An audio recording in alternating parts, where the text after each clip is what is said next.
Hola, queridos alumnos, pues vamos a empezar a hacer un repaso general por los tipos de SE, pero la clave no está en describir los tipos de SE, lo que vamos a hacer es aprender a identificar cada uno de ellos. Entonces, vamos a empezar por el principio absoluto. Vamos a empezar por qué es el sujeto y qué son los papeles semánticos. Aunque ya sepas reconocer los SE, en el momento en el que tengas alguna duda, ya puede ser un indicio suficiente de que hay que empezar por aquí, por este punto de reconocer sujetos, ¿vale? Parece una tontería, pero realmente se acabará uno dando cuenta de que ha sido útil. Por tanto, vamos a empezar por aquí. También porque no se trata de reconocer sujetos, se trata de relacionar el concepto de sujeto con el concepto de papel semántico. Primero de todo, el sujeto es no quien hace la acción, que es algo que se aprende, sino que es más bien el sustantivo que concuerda con el verbo, y esa es la clave. El sustantivo que concuerda con el verbo, y ya está, no nos sirve ninguna otra definición. Aquí tenemos dos oraciones: Antonio compra libros, Antonio y Marisa compran libros. Efectivamente podéis decir, bueno, pero es que Antonio o Antonio y Marisa son los que hacen la acción, ya, pero es que vamos a ver en un montón de ocasiones, especialmente con el se, que no siempre ocurre así. El sujeto a veces no hace la acción. Entonces nos vamos a olvidar de esa idea de hacer la acción. Quien concuerda. ¿Y qué significa concordar? Bueno, pues es el sustantivo que está en la misma persona y en el mismo número que el verbo.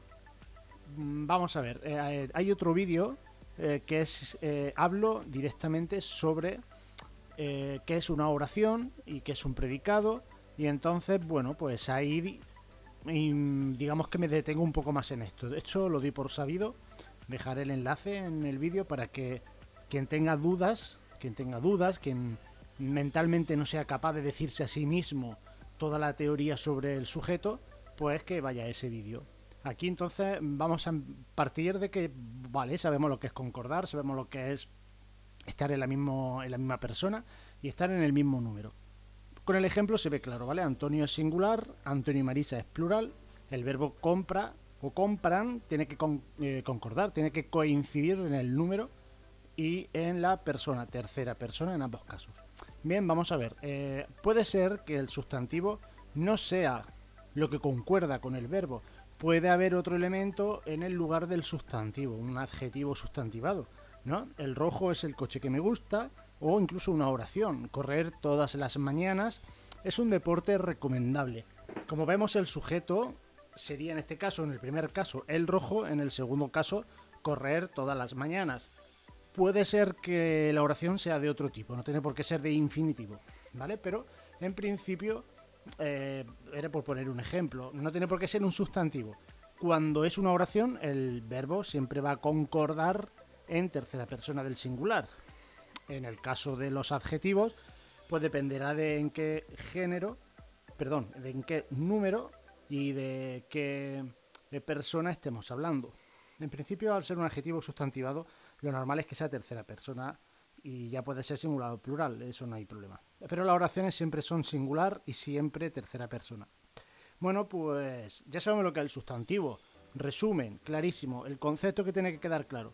El sustantivo es el sujeto es el sustantivo que concuerda con el verbo. Quien tenga dudas sobre qué es concordar, pues tendrá que ver el otro vídeo. Bien, vamos a ver. ¿Cómo vamos a reconocer el sujeto? Pues muy sencillo. Si la clave está en la concordancia, lo que vamos a hacer es romper la concordancia. Por ejemplo, si yo tengo Antonio compra un libro y no sé cuál es el sujeto, porque claro, compra, quiero decir, a ver, esta frase es obvia y todo esto, ¿no? Pero para que se entienda la idea. Si el verbo es compra, que es tercera persona del singular, y tengo dos sustantivos que pueden ser tercera persona, que son, de hecho, singular y son tercera persona, ¿cuál de los dos es el sujeto? Bueno, para ver, la lógica lo sabe, pero vamos a pensar que estamos aprendiendo español, que somos, por ejemplo, pues no sé, coreanos, y que no tengo claro lo que significan las palabras y quiero saberlo. Bueno, lo que hago es cambiar el número de, pues por ejemplo, del sustantivo. Puedo también cambiar el número del verbo, incluso la persona. Y ahí se verá. Por ejemplo, si cambio libro y lo pongo en plural, pues ya vemos que pues vemos que no es sujeto, porque el verbo se mantiene en singular. Compra un libro, compra tres libros cambia de número y no interfiere, o mejor dicho, no provoca que el verbo cambie. Por tanto, no hay ninguna relación de concordancia, pues no hay problema. Pero ahora vamos a pensar en la segunda oración. Antonio compra un libro. Vemos que si ponemos Antonio y Marisa, inmediatamente el verbo cambia. El ejemplo del coreano antes no sirve, ¿vale? Nos olvidamos de ese ejemplo, no he dicho nada. Bueno, Antonio compra un libro y Antonio y Marisa compran un libro. Bueno, pues vemos que el verbo cambia. Tiene que cambiar si queremos que la oración sea gramaticalmente correcta. Eso quiere decir que sí hay una relación de concordancia. Hay una relación de que morfológicamente están conectados los dos grupos, el núcleo del sintagma verbal y los núcleos del sintagma nominal sujeto. De este modo hemos identificado el sujeto, cambiando el número, que también podría ser la persona. Por ejemplo, en vez de decir Antonio, puedo decir yo. Antonio compra un libro. Yo compro un libro. Pues ya vemos que el verbo tiene que cambiar obligatoriamente. Por tanto, ahí estaría el sujeto. Ese es el hueco, la palabra que esté ahí es la que estaría funcionando de sujeto. Bien, pues si ya sabemos reconocer el sujeto, ¿qué pasa a continuación? ¿Qué es lo siguiente que tenemos que tener en cuenta? Pues que dejamos, digamos, un poco al lado lo del sujeto y vamos a ver cuatro conceptos, o un concepto nuevo compuesto por cuatro términos. Vamos a ver, agente, paciente, causa y beneficiario. Hay más papeles semánticos. Vamos a considerar solamente estos cuatro. Pues vamos a ver qué le pasa a agente. Agente significa en latín el que hace. Entonces sería en sintaxis, o en este caso semántica, es el sustantivo cuyo referente realiza la acción del verbo. Mientras que paciente sería el sustantivo que sufre la acción del verbo. Aquí tenemos dos ejemplos claros. Antonio compra. Yo tiro una piedra. Por la piedra sufre la acción, ¿no? De que ha sido sujetada por mi mano y ha sido lanzada lejos, ¿vale? Mientras que en el primer caso, pues Antonio es el que se dirige a un sitio y está intercambiando su dinero por un objeto. Por tanto, él es el que hace la acción de comprar.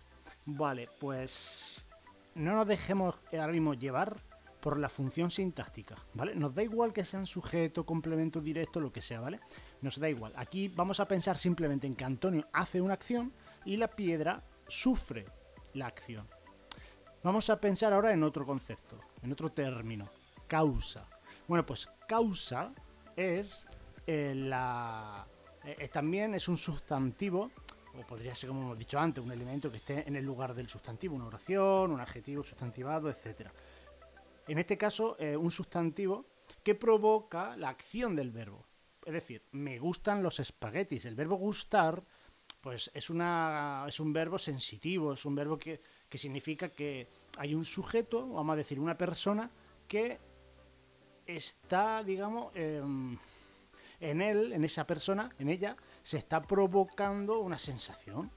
¿De acuerdo? ¿Quién provoca la sensación? ¿Quién causa la sensación de gusto? Los espaguetis, ¿no? En nuestro paladar. Entonces los espaguetis sería el papel semántico causa.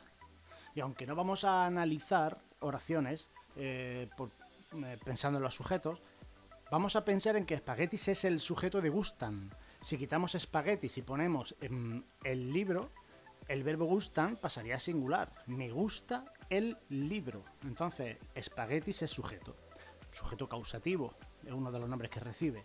Entonces, como digo, no vamos a pensar en que los sujetos hacen una acción. Los sujetos son las palabras que concuerdan. Y ahora, al margen de que concuerde o no concuerde un sustantivo, el sustantivo dentro de la oración va a tener un papel semántico. Por tanto, son dos conceptos diferentes, el de sujeto y el de papel semántico. En una oración, por tanto, resumo hasta este punto, vamos a tener sustantivos cuyo referente hace la acción, sustantivos cuyo referente sufre la acción, ¿vale? El referente es el objeto real de la realidad. Y hay otros sustantivos que son los que provocan situaciones. Aquí he puesto provoca que la acción del verbo ocurra. Bueno, acción que tiene una repercusión, ¿vale? Provoca la repercusión del verbo. Por último hay otro beneficiario, el que se beneficia, podríamos hablar también de perjudiciario de la acción del verbo. Por ejemplo, me regalan un libro. Un libro que estamos viendo que es el paciente, es un ser pasivo, es un objeto pasivo que pasa de unas manos a otras. Las manos que reciben el libro se están beneficiando de la acción del verbo regalar. Beneficiario, ¿vale? Luego sintácticamente ya tendrá su función, que este no es el vídeo de ese tema.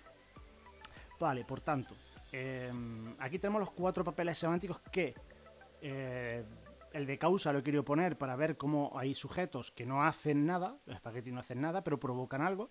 Y luego me interesa especialmente el de agente, paciente y beneficiario. Esos son los 3 papeles semánticos que van a provocar que identifiquemos tipos de se. ¿De acuerdo? Pues vamos a quedarnos con eso y os recomiendo pues, esta actividad, ¿vale? Hacerla mentalmente, incluso podéis contestar en el vídeo, en un comentario, diciéndolo, o si eres alumno mío, pues en clase pues, me lo puedes decir y a ver si acierta. Pilatos se lavó las manos. ¿Ese se qué papel semántico tiene? Porque ya os digo que tiene alguno, ¿vale? Papel semántico, cuidado, no digo si es sujeto, complemento, no. Es agente, el se. Es paciente, el se, o es beneficiario o es causa, ¿de acuerdo? Pues hasta aquí este vídeo, espero que lo veas tantas veces como lo necesites, porque realmente es muy sencillo, es como la base de todo lo que nos va a venir en los vídeos siguientes. Así que nada, hasta el próximo.